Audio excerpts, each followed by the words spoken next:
प्रिय छात्रों, पिछले भाग में हम लोगों ने युक्ति आकार की सतता सारणी बनाकर उनकी वैधता एवं अवैधता का परीक्षण किया। इसी कड़ी को आगे बढ़ाते हुए आज हम वाक्य आकार तथा उसके प्रकार के विषय में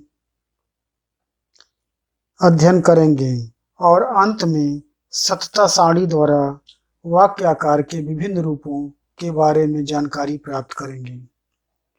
तो हमारा टॉपिक है statement forms and types of statement form. पहले वाक्य आकार क्या है इसके विषय में जान लेते हैं। किसी सरल कथन ABC, यहाँ पर ABC इसलिए लिया गया है कि अंग्रेजी में कैपिटल लेटर के लिए, स्टेटमेंट के लिए, कथन के लिए कैपिटल लेटर का प्रयोग हुआ है और वेरिएबल के लिए स्मॉल लेटर का प्रयोग किया गया है। किसी सरल कथन ABC से बना हुआ संयुक्त कथन यानी कि compound statement A wedge B, A implies B और A dot B negation A को हम वाक्य चर statement variable PQR statement variable के रूप में लिए गए PQRS को प्रयोग द्वारा हम देखिए इसी A वेज B को हम P वेज Q के रूप में वाक्य आकार बनाते हैं। ये कथन है, ये वाक्य चर है, कथन चर है ये, ठीक है। वाक्य चर के प्रयोग करने के बाद ये कथन वाक्य आकार है। ये वाक्य कथन है, ये वाक्य आकार का कथन है, ये आकार होते हैं। PQR के रूप में जब किसी भी कथन को रखते हैं, संयुक्त कथन को रखते हैं, तो वो संयुक्त वाक्य आकार बन जाएंगे। तो ये P वेज Q, ये A वेज B का प्रतिस्थापन रूप है। A implies B, P implies Q का है रूप। A dot B, P dot Q का रूप है और निगेशन A निगेशन P के रूप में प्रतिस्थापित कथन द्वारा वाक्य आकार कहलाता है। अब P वेज Q को विकल्प वाक्य आकार या विकल्प वाक्य आकार कहेंगे। P इम्प्लाइज Q को कंडीशनल स्टेटमेंट कहते हैं, कंडीशनल वाक्य आकार कहेंगे। P डॉट Q को संयोजन वाक्य आकार कहते हैं। और इस प्रकार स्पष्ट है कि प्रत्येक वाक्य अपने वाक्य आकार का एक प्रतिस्थापन उदाहरण होता है, यानी कि एक उसी का रूप होता है। दूसरा प्रतिस्थापन उदाहरण का मतलब उसका दूसरा रूप। A वेज B क्या है? P इम्प्लाइज Q का प्रतिस्थापन उदाहरण है, उसका दूसरा रूप। इसी प्रकार अन्य के साथ भी लागू होता है। इसी प्रकार संयुक्त वाक्य A wedge B dot C के दो प्रतिस्थापन उदाहरण हैं, P वेज Q और P wedge Q dot R। देखिए A की जगह P, Q की जगह B और R की जगह C और R एक साथ C की जगह R का प्रयोग हुआ है। किंतु केवल P wedge Q dot R ही दिए हुए संयुक्त वाक्य आकार का स्पेसिफिक फॉर्म, विशिष्ट आकार है, क्योंकि ये पूरी तरह से मैच होता है, पूरी तरह से मिलता है इससे, इसीलिए क्या है इसका विशिष्ट वाक्य आकार, असली वाक्य आकार, स्पेसिफिक फॉर्म है ये। अब देखिए हम वाक्य आकार के प्रकार के बारे में जानेंगे। तो आप वाक्य आकार समझ गए होंगे क्या है। किसी कथन का एक विशेष रूप PQR के रूप में लिखना वाक्य आकार होता है। अब देखिए वाक्य आकार के प्रकार। वाक्य आकार तीन प्रकार के मुख्यतः हैं, माने गए हैं, तीन प्रकार के होते हैं। टाटोलॉजी या पुनर्कथन नंबर 1, जिस वाक्य का आकार में केवल सत्य प्रतिस्थापन उदाहरण हो, यानी कि केवल सत्य प्रतिस्थापन उदाहरण हो, उसे पुनर्कथन वाक्य आकार कहते हैं। इसके लिए हम एक विशेष P वेज निगेशन P को हम टाटोलॉजी या पुनर्कथन के रूप में हम सत्ता सारणी द्वारा पुनर्कथन सिद्ध करेंगे। इसे देखिए, इसमें केवल एक वेरिएबल चर है P है, तो P के लिए हमने T और F, निगेशन P के लिए FT और P वेज निगेशन P के लिए ये T है और T वेज F के साथ T होता है, F वेज T के साथ T होता है। हम लोग पढ़ चुके हैं इसके बारे में पहले भी। तो यहाँ पर P वेज निगेशन P एक पुनर्कथन के रूप में सिद्ध होता है, क्योंकि इसके दोनों ही जो मूल्य हैं, सत्ता मूल्य हैं, वो T के रूप में हैं और इस कारण ये क्या है, ये टाटोलॉजी के रूप में सिद्ध हुआ। तो दूसरा वाक्यकार का प्रकार है व्याघातक, कॉन्ट्राडिक्शन। जिस वाक्यकार में केवल असत्य प्रतिस्थापन उदाहरण हो उसे व्याघातक वाक्याकार कहते हैं। जैसे पी डॉट निगेशन पी एक कंट्राडिक्शन वाक्याकार है। इसे निम्न सत्ता सारणी द्वारा व्याघातक दिखाया जा सकता है। व्याघातक का मतलब है कि केवल असत्य, और पुनर्कथन में क्या होता है, केवल सत्य। पुनर्कथन में केवल सत्य कथन होते हैं। दोनों में आप देखा कि केवल सत्य उदाहरण है, और यहाँ पर व्याघातक में केवल असत्य कथन होते हैं, प्रतिस्थापन उदाहरण होते हैं। इसे निम्न सत्ता सारणी द्वारा व्याघातक दिखाया जा सकता है। इसे देखिए, पी डॉट निगेशन पी को कैसे दिखाएंगे सत्ता सारणी के द्वारा। पी के लिए टी एफ, निगेशन पी के लिए एफ टी, और पी डॉट निगेशन पी के लिए टी डॉट एफ होता है एफ, एफ डॉट टी होता है एफ। यह केवल असत प्रतिस्थापन उदाहरण होने के कारण यह क्या है, कंट्राडिक्शन है। अब देखिए, तो दो बातें समझ में आई। पुनर्कथन में केवल सत्य प्रतिस्थापन उदाहरण होता है, व्याघातक में केवल असत्य प्रतिस्थापन उदाहरण होता है। अब तीसरा रूप है, जो इन दोनों के अतिरिक्त तीसरा रूप होता है, वो है संभाव्य या आपातिक, कंटिंजेंट। जिस वाक्याकार में सत्य और असत्य दोनों प्रकार के प्रतिस्थापन उदाहरण हो उसे संभाव्य वाक्याकार कहते हैं। जैसे पी इम्प्लाइज निगेशन पी एक कंटिंजेंट वाक्याकार है। इसे निम्न सत्ता सारणी द्वारा कंटिंजेंट दिखाया जा सकता है। जैसे पी इम्प्लाइज निगेशन पी को दिखाने के लिए हमने पी लिया निगेशन पी और पी इम्प्लाइज निगेशन पी, तो पी का टी एफ, एफ टी। अब देखिए, पी इम्प्लाइज निगेशन पी के लिए टी इम्प्लाइज एफ क्या होता है, एफ होता है, एफ इम्प्लाइज टी, टी होता है। इस सत्ता सारणी में टी और एफ दोनों प्रकार के हैं। देखिए, एफ है और टी दोनों प्रकार के प्रतिस्थापन उदाहरण हैं, अतः ये क्या है, संभाव्य। तो इस प्रकार हमने क्या देखा, पुनर्कथन में आप याद रखिएगा इस बात को, पुनर्कथन में टेट्रोलॉजी में केवल सत्य प्रतिस्थापन उदाहरण होते हैं। हम जब युक्तियों को हल करेंगे, स्टेटमेंट को हल कर देंगे और लास्ट में केवल सत्य टी आता हो तो वो पुनर्कथन कहलाएगा। और किसी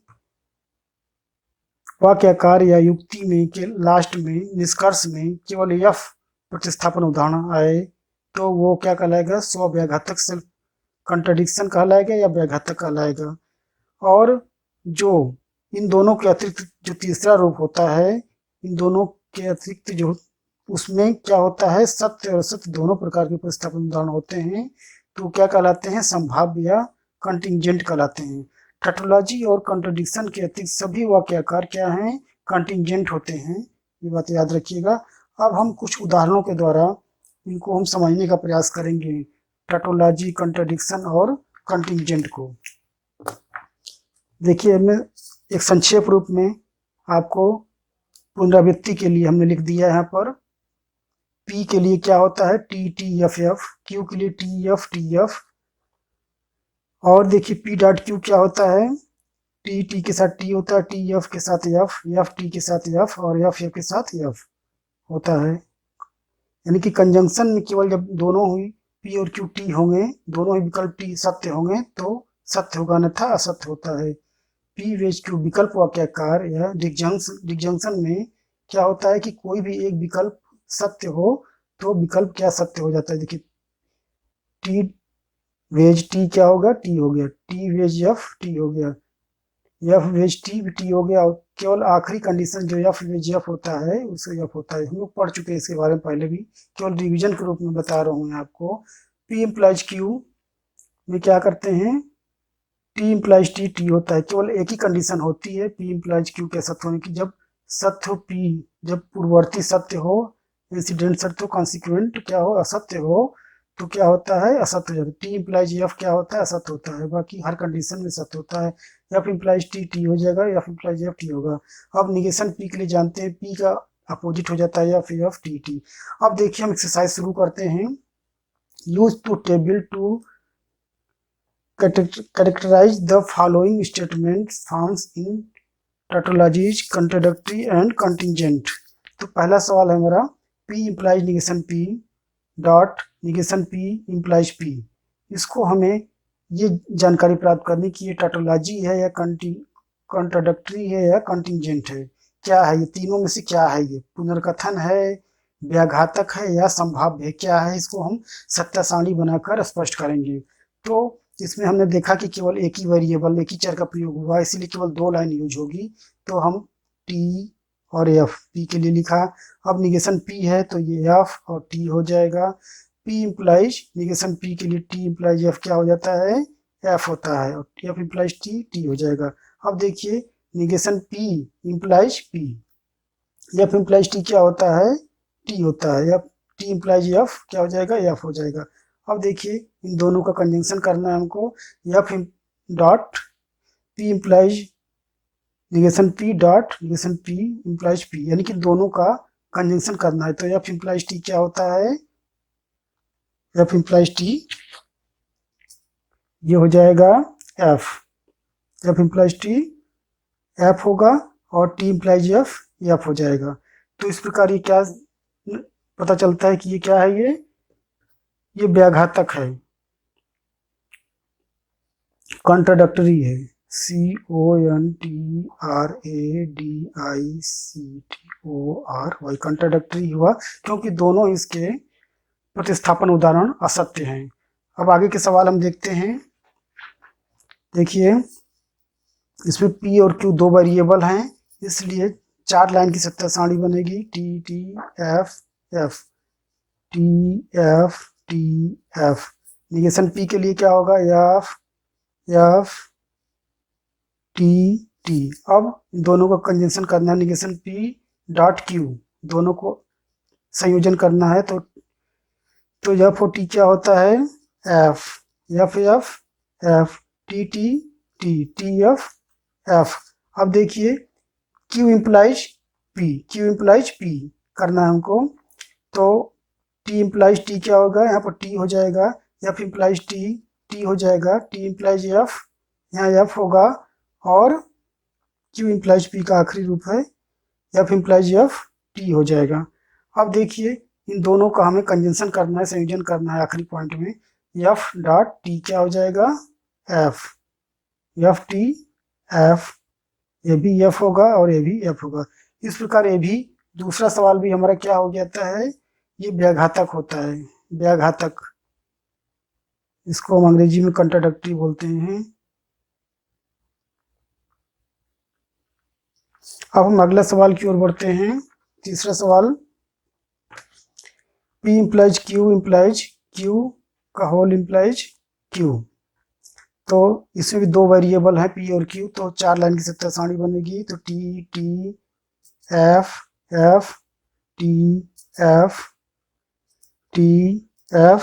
अब देखिए P इम्प्लाइज Q के लिए T आपको पहले बताया जा चुका है, T इम्प्लाइज F होता है, बाकी सब कंडीशन में T होगा। आप ऊपर एक बार और देख लीजिएगा, दिक्कत होगी तो आपको T। अब देखिए अब हम P इम्प्लाइज Q का इम्प्लाइज Q के लिए देखते हैं। यहाँ पर T इम्प्लाइज T क्या हो जाएगा, T F implies F T, T implies T implies F क्या होगा, F हो जाएगा। अब देखिए अब पूरा सवाल का आखिरी रूप है P इम्प्लाइज Q का इम्प्लाइज Q का होल इम्प्लाइज Q, ये सवाल का रूप है, यानी कि ये और ये दो लाइन है, ये और ये।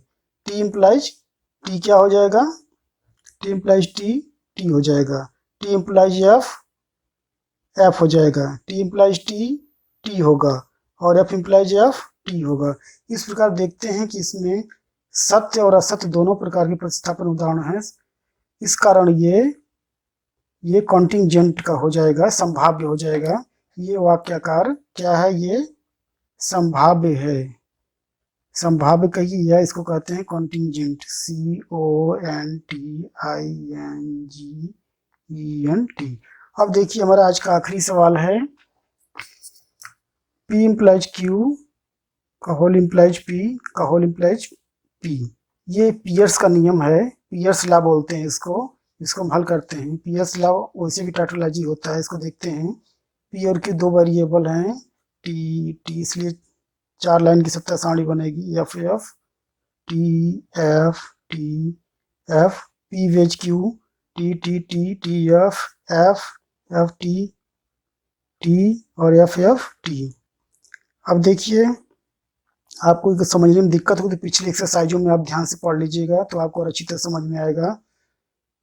जो पहली बार पढ़ रहे हो जरूर पीछे का एक्सरसाइज पढ़ लेंगे क्रम से, पिछले भागों को जरूर पढ़ेंगे तभी समझ में आएगा। P इम्प्लाइज Q का होल इम्प्लाइज P, यानी कि इन दोनों लाइनों के बीच है, संबंध इन दोनों लाइनों के बीच है। देखिए T इम्प्लाइज क्या हो जाएगा, T हो जाएगा। F इम्प्लाइज T क्या होगा, T होगा। T इम्प्लाइज F होगा। T इम्प्लाइज F होगा।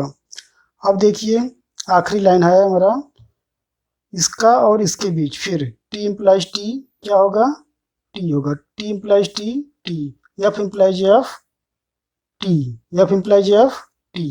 इस प्रकार हम देखते हैं कि इसके चारों सत्य कथन मूल्य जो हैं प्रतिस्थापन उदाहरणों, प्रतिस्थापन उदाहरण क्या हैं, सत्य हैं। इस कारण ये क्या है, ये पुनर्कथन, पुनर्कथन या इसको अंग्रेजी में कहेंगे टैटोलॉजी, टैटोलॉजी TAUTOLOGY, टैटोलॉजी, पुनर्कथन या पुनरुक्ति भी बोलते हैं इसको। इस प्रकार आज हम लोगों ने वाक्य आकार के बारे में जानकारी प्राप्त की और उसके विभिन्न प्रकार के बारे में भी जानकारी प्राप्त की और संबंधित अभ्यास प्रश्न भी थोड़े से हल किए सत्य सारणी द्वारा बनाकर। और यदि इस पाठ में आपको इससे संबंधित कोई समस्या उत्पन्न होती है, कोई जिज्ञासा होगी, कोई प्रॉब्लम आती है तो आप कमेंट बॉक्स में हमें भेज सकते हैं। धन्यवाद, थैंक यू।